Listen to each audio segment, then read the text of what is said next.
Alleluia, Christ is risen. He is risen indeed. Alleluia.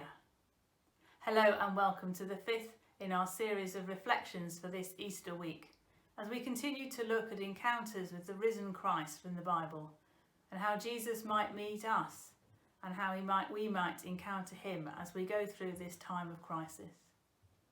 Today we are thinking about Jesus appearing to the disciples on the beach by the Sea of Galilee. I'm reading from John's Gospel, chapter 21, starting at the first verse. Later, Jesus appeared again to the disciples beside the Sea of Galilee. This is how it happened.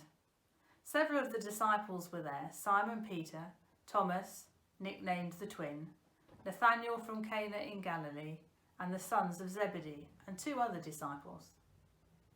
Simon Peter said, "I'm going fishing." "We'll come too," they all said. So they went out in the boat, but they caught nothing all night. At dawn, Jesus was standing on the beach, but the disciples couldn't see who he was. He called out, "Fellows, have you caught any fish?" "No," they replied. Then he said, "Throw out your net on the right-hand side of the boat and you'll get some." So they did, and they couldn't haul in the net because there were so many fish in it. Then the disciple Jesus loved said to Peter, "It is the Lord." When Simon Peter heard that, he put on his tunic, for he had stripped for work, jumped into the water and headed to the shore. For they were only about 100 yards out. When they got there, they found breakfast waiting for them, fish cooking on the fire, and some bread. "Bring some of the fish you've just caught," Jesus said. So Simon Peter went aboard and dragged the net to the shore. There were 150 large fish in the net, and yet the net hadn't torn. "Now come and have some breakfast," Jesus said. None of the disciples dared to ask him, "Who are you?" They knew it was the Lord. Then Jesus served them with bread and the fish. This was the third time Jesus had appeared to his disciples since he had been raised from the dead.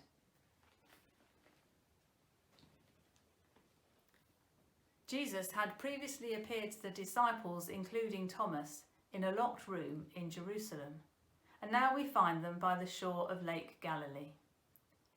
John doesn't tell us in his Gospel why the disciples are now there, but in Mark and Matthew's Gospels we're informed that Jesus had told them to go there ahead of him and to wait for him.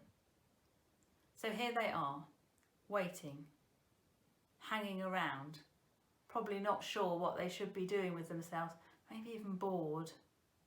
We can certainly imagine them feeling purposeless, since Jesus, their leader, who had brought them together and had called them and directed their activities, is no longer around. His death has caused a huge hole in their life. They find themselves back where they started. Had their time with Jesus been a waste, all for nothing? So Peter decides that he's going fishing and the others join him.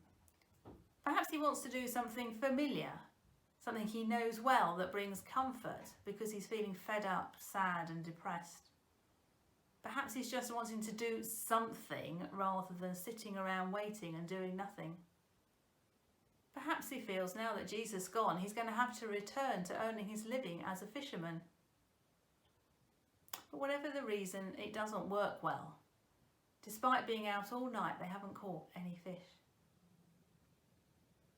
I imagine some of you can relate to those feelings of boredom and restlessness. I know that for many, this crisis has caused a crazy amount of activity, but for others, they find themselves at home, not fulfilling their usual occupation and with limited activities that they can do. It would be easy to have a sense of purposelessness and frustration in this situation. So Jesus comes to meet the disciples in their situation. He hails them from the beach and reenacts the scene that happened when he first called them. He takes them back to that moment that they first decide to follow him And in doing so, I think he's recommissioning them for the role he has called them to, as well as re-establishing his relationship with them.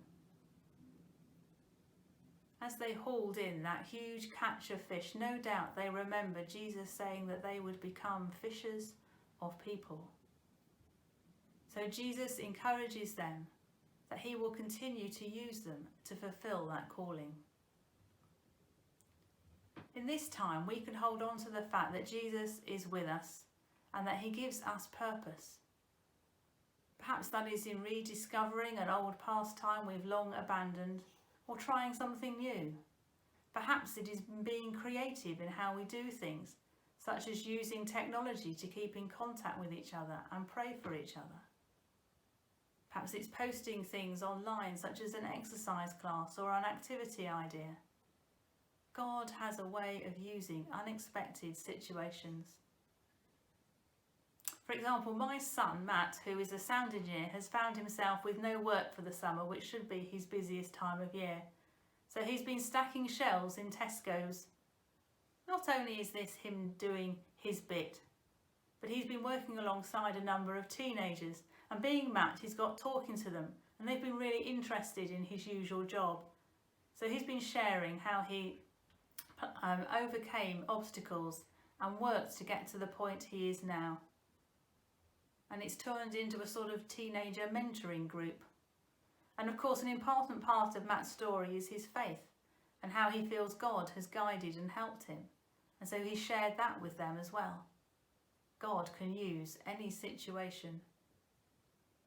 I think also of those musicians, especially in Italy, who have used their talents to raise the spirits of those around them. So if we find ourselves, like the disciples, at a bit of a loose end at this time, let's be aware of Jesus coming to us in that situation and look to how God may be able to use us in unusual and surprising ways. Alleluia! Christ is risen. He is risen indeed. Alleluia!